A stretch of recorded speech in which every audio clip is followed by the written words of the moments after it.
Welcome to the Motivated Martial Arts Podcast. Your hosts, Jackson White and Gavin Cook, have been friends and Taekwondo training partners for over 40 years. This podcast will bring you a mixture of their life stories, martial arts, and business experiences to motivate you in life and throughout your martial arts journey. Adding in a mixture of inspiring interviews and some of the best traditional martial artists around today. So over to your hosts, the Motivated Martial Artists. Good morning and welcome to the Motivated Martial Artists with me, Jackson White. And me, Gavin Cook. And this morning we've got a good friend of mine onto the show. His name is James Reed. He's a TAGB Taekwondo practitioner. He's a martial artist in his own right. He runs his own schools. He's been a world champion. He's been the TAGB Fighter of the Year and won numerous world, European and British, English, Scottish, Welsh titles. So good morning, James. Good morning, Jackson. Good morning, Gavin. Morning, James. How you doing today? How are you doing today, James? Yeah, not too bad. Good stuff, mate. Good stuff. So we're going to kick off with Gavin giving you the first question. So over to you, Gavin. Okay, James. So the question we always like to ask our guests is, what sort of got you into martial arts? Tell us a little bit about your early life and what sort of sparked you off on this martial arts journey, really. Okay. Basically, I started Taekwondo when I was 8-year-old. The one thing I seen was a big poster in the local sports centre. So as soon as I seen that, I just thought I want to get into it. Plus, sort of watching the Karate Kid helped a little bit as well. Yeah, sure. So that sort of kind of triggered the sort of the interest in it more than anything. So got my black belt when I was 11, and then once I turned 11, I had to change instructors. Where I found Scott McMillan, who I'm sure you're familiar with him. Yeah. But ever since then, just focusing fighting, and say 7 years later, that's when I got my second dan. But the main focus for me when I reached black belt was just competing. That's exactly what I want to do. I want to be a world champion one day, set my sights on it, and eventually down the line, I achieved it. So that's pretty much how I got started in martial arts. Okay, so you were 11 when you got your black belt. Can you remember how old you were when you actually first walked in that dojo? I was 8-year-old. Okay. So let's say I was training 2-3 times a week, got my black belt fairly quickly. But yeah, I'd see, to be honest, from the first session, I kind of never looked back. It was just sort of just committed to that sport, and that was it. Never done anything else. It was just Taekwondo. That was my main focus. Nothing could get in the way of that. Definitely not. What do you think it was when you first walked into that dojo that sort of really hooked you? Was like an initial thing that you can remember, or sort of try and sort of recall some memories from them sort of early years, really? Sorry, you're breaking up a little. That's okay, James. I was saying, when you first walked into that dojo and when you was sort of 8, can you remember how you felt and what sort of any sort of memories you've got from them early days? It's such a long time ago. It was just I don't even know. Do you know what way? It's a very vivid memory of just sort of walking in there and just seeing a lot of other kids kind of run about and carry on and stuff. And I thought, well, I need to sort of keep myself right and sort of be more mature when I was there more than anything. Do you know what I mean? But yeah, I mean, it's a very vivid memory. I just remember little snippets. But let's say from day one, it was just I never looked back, to be honest. Okay. Did you go into the dojo on your own, or was it something that your parents maybe took you along to do? It was my mum had taken me. So I didn't know anyone, but I remember one boy. It was his first night as well, and sort of partnered up with him quite a lot. But after a few years, he ended up just leaving, and I just kind of kept going with it. But yeah, it was pretty much myself. I had no friends there. It was just wanted to try it and see how I got on. Good stuff. So growing up then, what inspired you to get into the competition side of Taekwondo? I don't even know what triggered it. See that way, it was just I'm a very competitive person. So I remember my instructor mentioned something about a few competitions here and there, and I think I was yellow belt, and it was I can't remember where it was, but I remember I was petrified. I just thought I'm just going to go in there, do my best, and it's fair to say that I lost my first fight. There's nothing really. I mean, some people will tell you, I struggled to kick and punch, to be honest, back in the day. So it's amazing how much I've come on since then. Yeah, it was yellow belt. Out the first round, I thought, you know what? I liked it. I'm going to go back and try it again, and just kept persevering, getting better each time. And like I say, I'm very competitive, so I just want to go in there and win it next time. Okay, so growing up then, who were some of the good fighters that you used to watch and that used to inspire you? There was one person from like the local club. It was from Kilmarnock. There's a boy called George McDonald. I remember seeing him come into the club with this big, massive trophy. I think it was just as tall as him, to be honest. I can't remember. It must have been the 1998 World Championships, I think, and the TGB ones. He ended up winning the junior category. So I just, as soon as I saw that trophy, I thought, I want one of those. But George, he kind of left after a few years after. But then, like, I've obviously got the sort of familiar faces. I mean, more so from Scotland, actually. Got James Watson. I remember seeing him like win a few world titles. I had Darren Duncan, who sort of pushed me along as well. And there's always a competitive edge between myself and sort of Alan Lusk as well. So we're sort of both aiming for the same thing and we're looking up to the same fighters and just wanting the same goal, which is to be world champion one day. And got the likes of like Warren Weiss, obviously. Got a lot of YouTube videos of him, so I remember sitting down, sort of watching a lot of his fights. So yeah, I mean that's sort of what I got inspired from.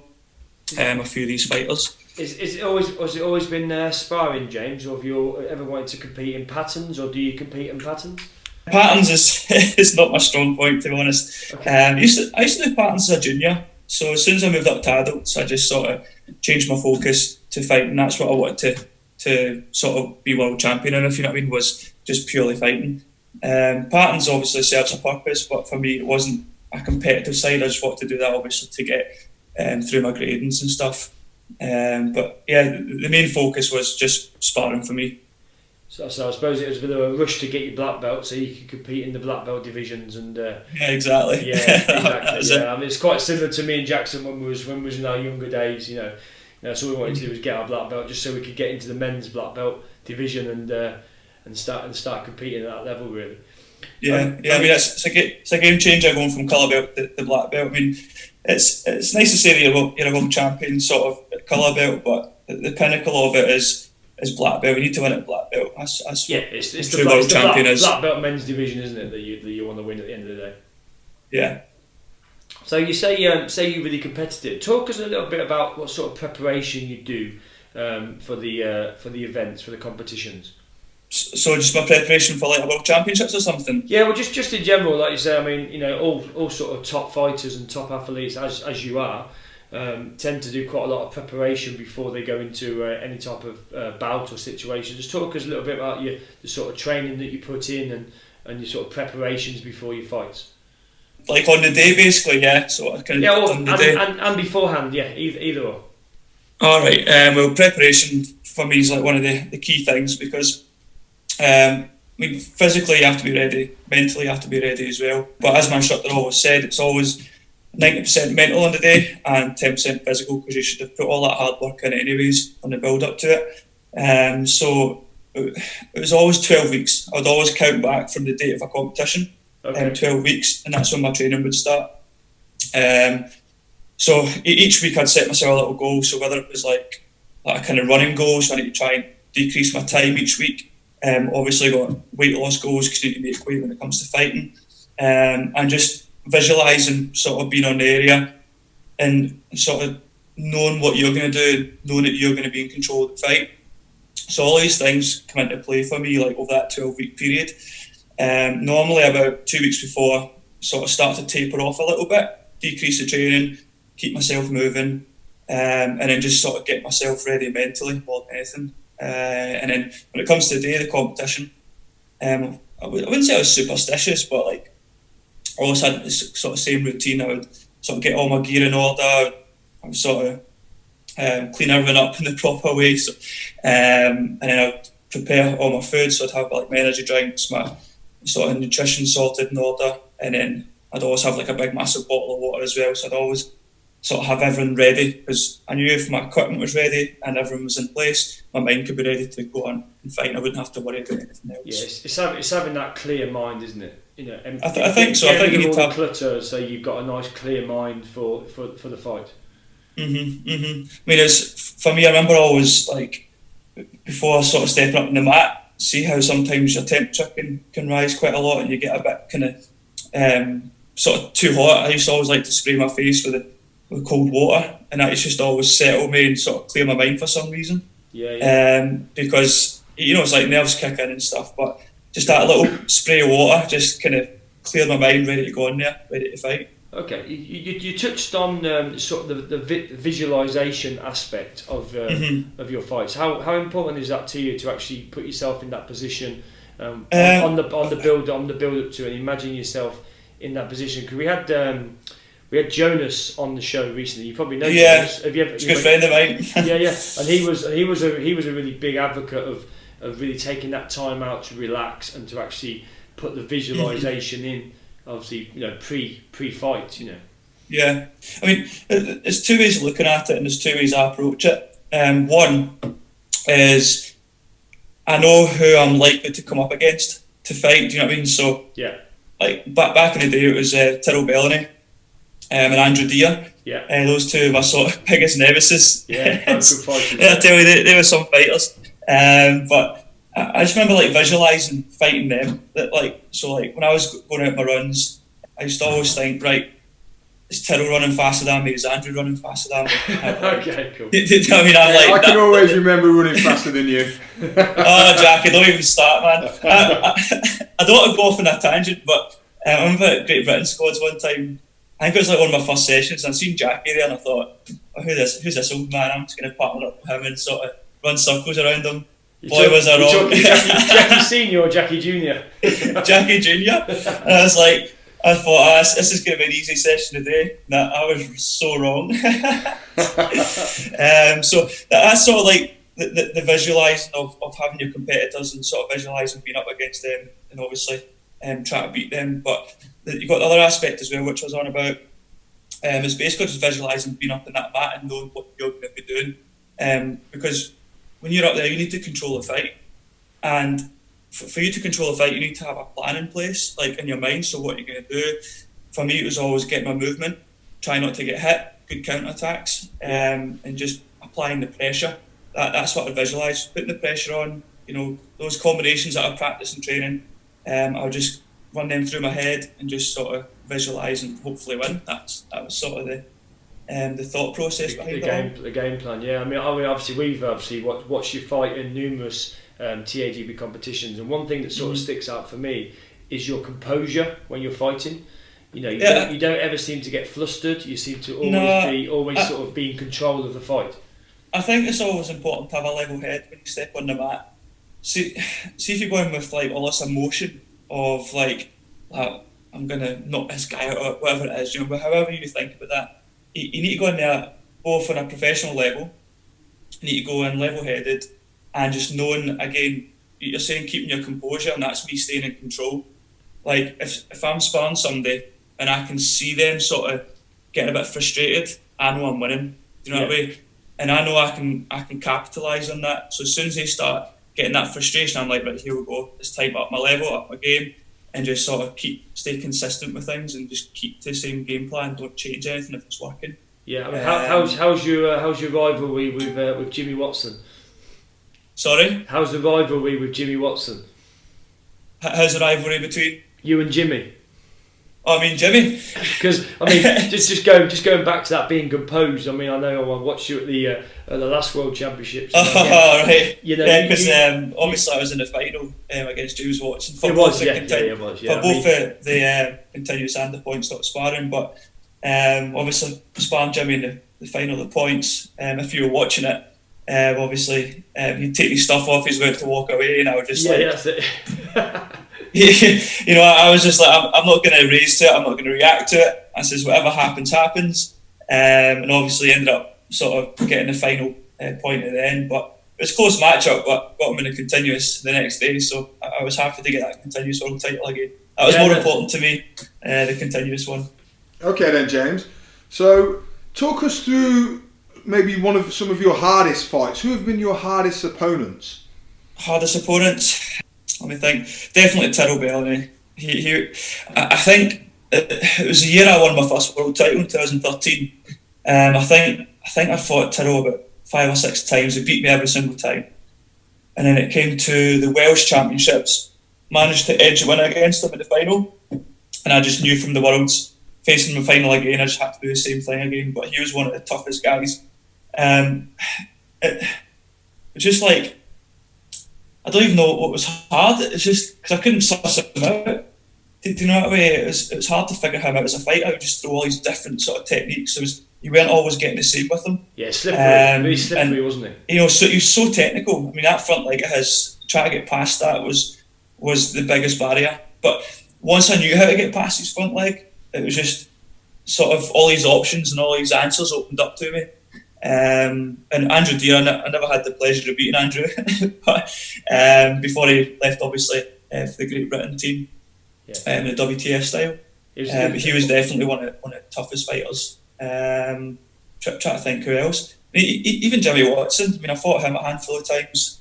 Again, we knew each other so well. We trained with each other week in, week out. We just knew each other's game. So it's just, again, it's like a game of chess. It was just all these different tactics that we knew about and just trying to, like I say, figure each other out. But that was the hardest part.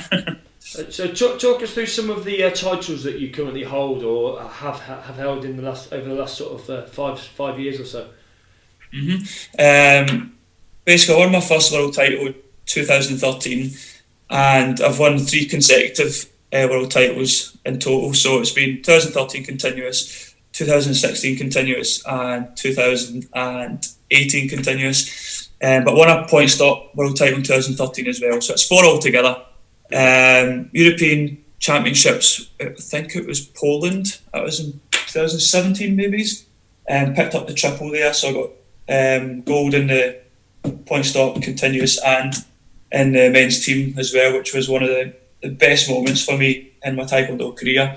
Was at that European Championships, winning team gold with Scotland, because we're up against Team England in the final. Ended up becoming a draw at the end of it. And then I had to fight basically for the deciding, for the decider. So we ended up winning the toss, which never happens.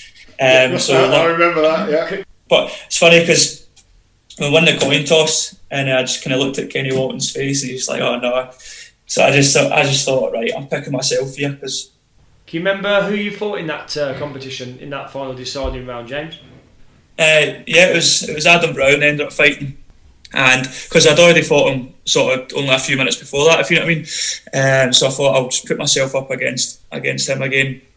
Like I say, we ended up getting the win, which I was very happy about. And so that was one of my proudest moments in Taekwondo, definitely, when it comes to fighting. Yeah, the Scottish always like beating the English, don't they? What would you say some of your biggest disappointments have been whilst you've been a competitive martial artist?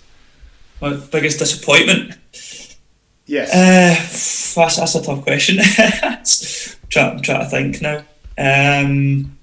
Two biggest disappointment was actually, which ended up being quite a big positive as well. It gave me a bit more drive. Was in 2010, the World Championships at Telford, I think it was.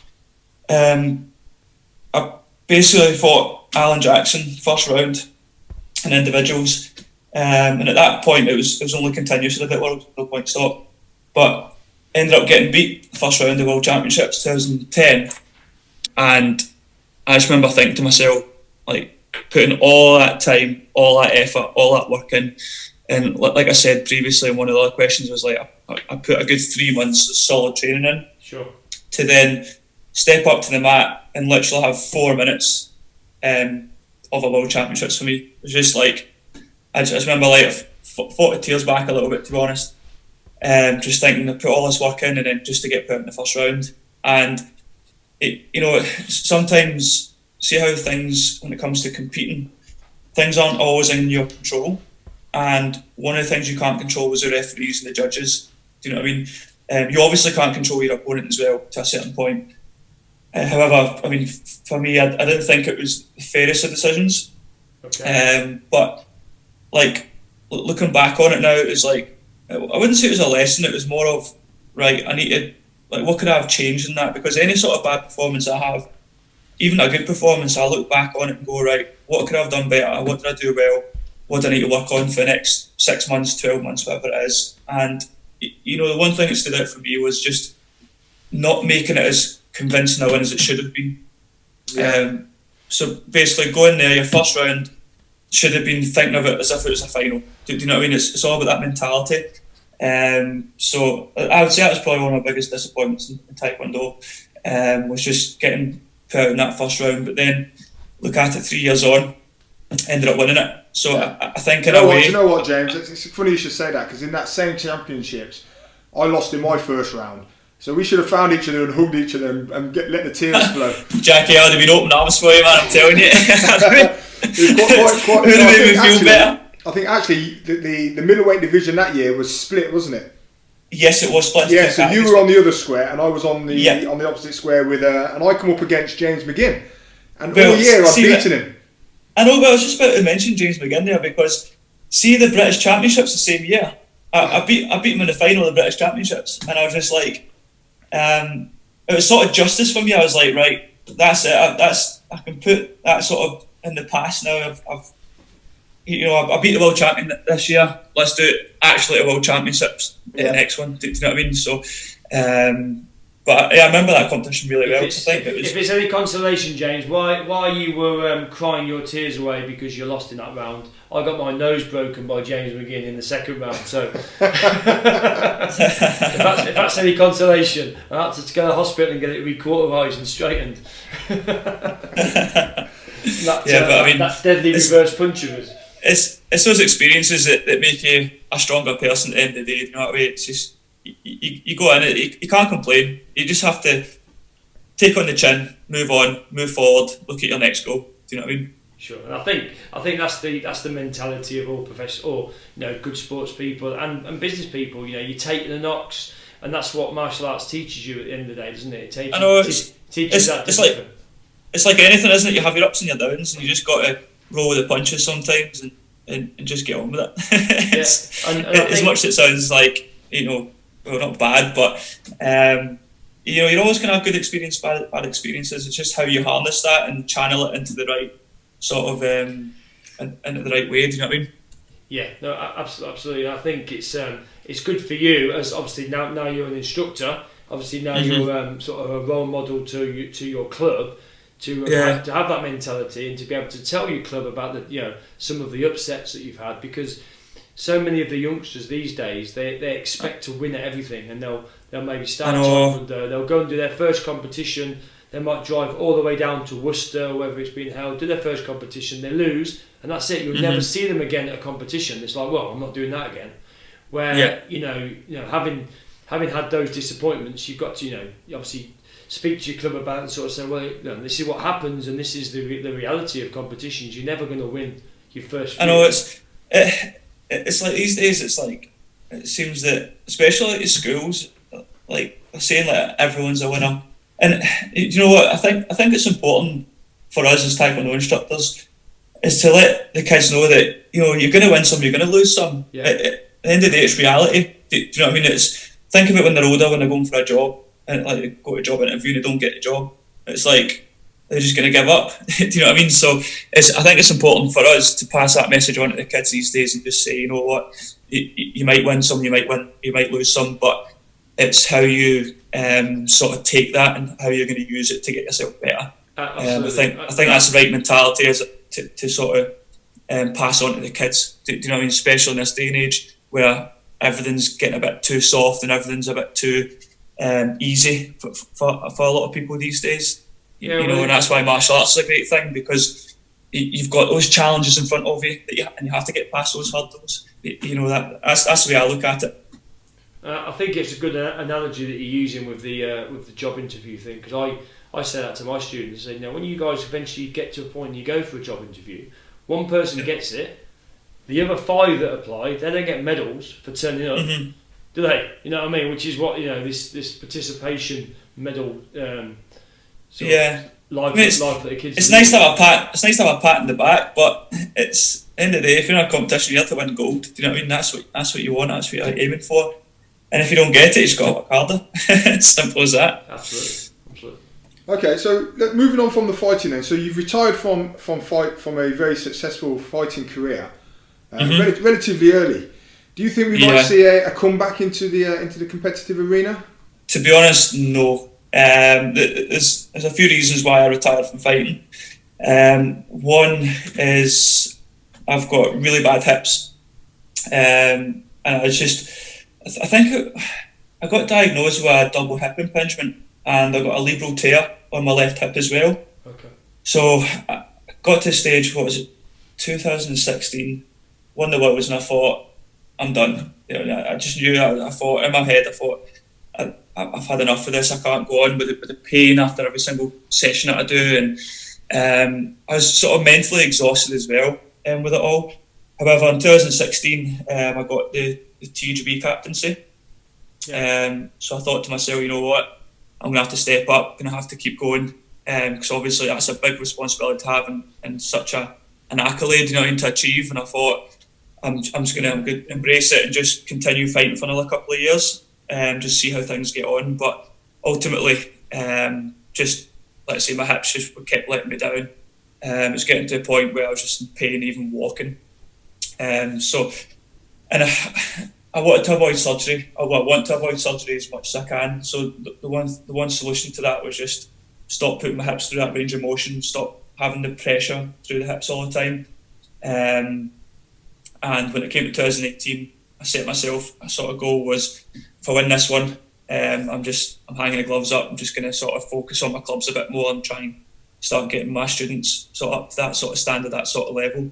But I don't regret my decision one bit. I knew it was the right time. Plus, started a family as well. I've got my son, who's just over a year old, and obviously my wife as well. And we're sort of committed to each other. And for me, it was a pivot in life more than anything. I couldn't commit to going to squads every Saturday because it takes a lot out of your time. And for me, it was just my mentality or my way of thinking was just family now, family and business.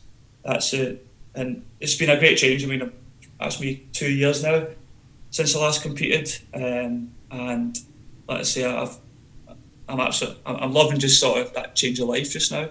So I don't see myself coming back, no. Okay. So how are your clubs going then? Talk us through what your how you're instructing, how your clubs are structured. Clubs are doing great. This year I'm giving things a big push. The last sort of year, like my son was born, I just focused on him more than anything. So now they're into a new year and my wife's back to work now. So I spend a lot of time with my son. So, but the big thing for me is just sort of focusing on the sort of taekwondo side of things and building that out as much as I can, so we can all have a better life more than anything. Do you know what I mean? So yeah, I mean, clubs are great. Can't complain. I've got a lot of good sort of instructors in place who help me out a lot. And I mean, you guys will know. I mean, you appreciate the help you get in your clubs because when you start getting busier and busier, it's all about time management and making sure everyone's getting the quality tuition that they should be getting. So it's important to build out a good team, and that's what I'm sort of working on at the moment as well. Yeah, it's quite challenging at times, isn't it? Especially as you try to grow your schools. You've got to have everything in place. You've got to have the people and the systems in place to manage that, haven't you? It's not just a case of getting them in the door. You've also got to be able to make sure they get good quality tuition while they're in there. Yeah, exactly. I mean, that's one thing I sort of live by when it comes to sort of teaching Taekwondo is making sure the quality and the standard is still high. Because they always say the more students you've got, the standard can go down, but I don't believe in that. I believe that the more people you get through, you need to just manage things a bit better. And I'm learning a lot of things, and I have learned a lot of things over the last kind of 6 months, and just continuing to push and drive and just sort of develop myself more than anything as well. Because I think self-development is as important as anything else. I mean, to sort of grow your knowledge. And that's one thing I'm doing just now is just working on myself and working on, like, even working myself in terms of not so much like sort of Taekwondo related, but just keep myself fit and healthy because that gives you a clear mind and it sort of gives you that energy that you need. Do you know what I mean? You've got to work on yourself, and I would say that's the more important thing, definitely. Yeah, sure. I think it's easy to, if you're not careful, it's easy to fall into that trap of constantly being teaching all the time and not having enough time to train yourself as well. Like you said, It's important to keep up your training, isn't it? And to keep learning and educating yourself so you can deliver that to your students. Because I think a lot of instructors, like, maybe do go full time and stuff, is they do forget to sort of think about themselves and get their training sessions in you have to think about yourself sometimes. It's okay to be selfish at times, you know, that way. It's only going to make you a better person, I think. Okay. So how many clubs do you currently run at the moment then, James? I've got 3 clubs at the moment. So 2 of them are like satellite clubs. So in both, well, that's Stirling Dunlop pretty much is my satellite clubs in one area, and I've got one in Glasgow, just in Rutherglen. And let's say between the 3 clubs, it's sort of similar sort of numbers. It's just sort of try to just push them. My goal for the end of the year is to push over 200 students. So that's sort of what I'm aiming towards. And the sooner the better, and that way I can set myself another goal and hopefully achieve that. So it's just setting small, manageable goals and just hopefully sort of reaching them sooner rather than later. Well, that sounds like you've got all your plans in place then, James. Again, that probably comes from being a fighter.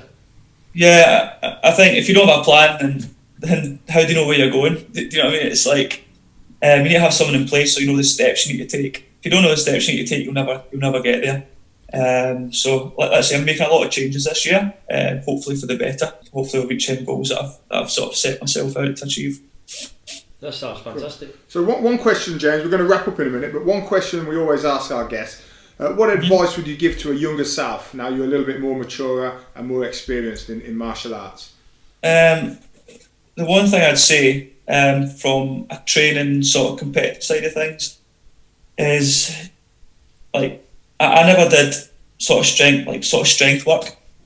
It was always taekwondo. I never thought about anything else. But knowing the knowledge I've got now, like preparing for competitions, I wish I would have prepared a little bit better in terms of like my body, because I think that's part of the reason why I have picked up so many injuries in the past, is because I've sort of neglected a lot of things. Hips is just, it is what it is, but like my ankle, I went over that a few times, never got it checked out. Should have went to a physio, should have got a rehab properly. And to this day, I'm still getting issues with it. Strengthen up a bit more, because I think the sport that we do is a lot of twisting, a lot of torquing in the body, and it's not healthy for your joints, for your muscles, tendons, all those kind of different things. So for me, I think I would train a bit smarter and get a bit more sort of strength work in there. So more sort of cross training then, really, more cross training along with. Well, yeah, I mean, exactly. I think because, you know, it's like you get that repetitive strain, and if you're kicking all the time, you're going to get injured at some point. I think that overuse injury. But I think looking back, I'd probably sort of treat my training a little bit different. Because for me, it was always like, you know, if I'm working hard, I'm getting better. Yeah. But it's not always the case. Work smarter. Yeah, exactly. Work smarter, not harder. If that makes sense. You still have to work hard. Still have to put the hours in and stuff, but definitely work smarter. I think that's what I'd tell my younger self for the. Yeah, be absolutely right. When you're young, you just think that you're invincible, don't you? And you can do whatever training you want. It's not until you reach an age where you start to get injuries and you start to look back and think, yeah, actually, you know.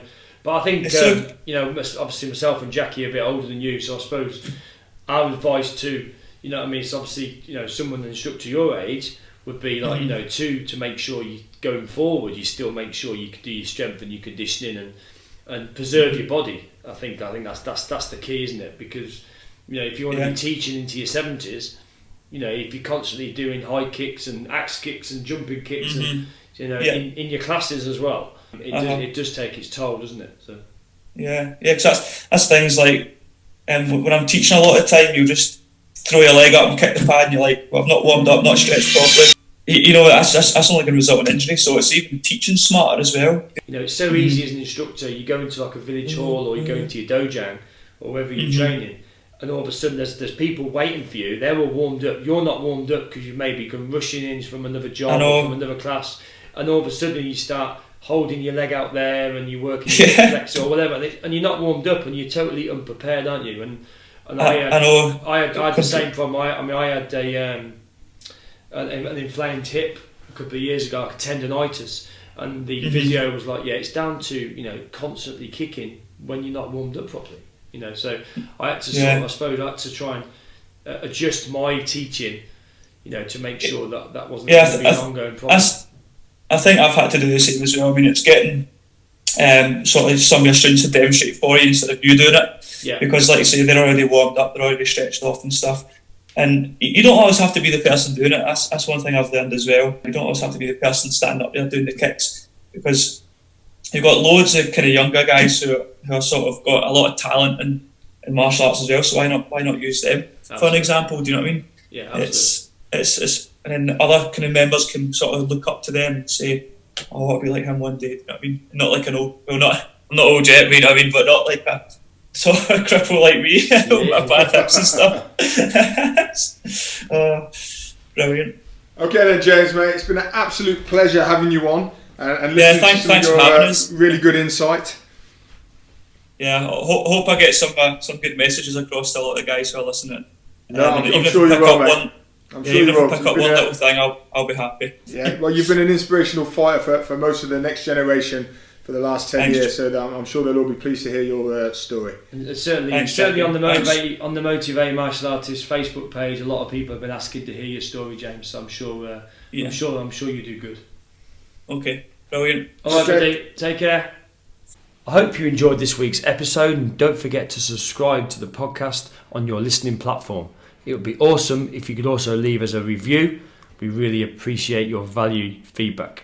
Also, check out our website, themotivatedmartialartist.com. We also have a YouTube, Instagram, LinkedIn, Facebook page and Facebook group. All the links are available on the show notes below. We'd like to thank again our show sponsors, skillsconnect.co.uk, the world's leading children's development programme for martial arts. If you're a martial arts school owner or instructor and are looking for some inspiration, ideas or drills for your children's classes, make sure you check the skills out.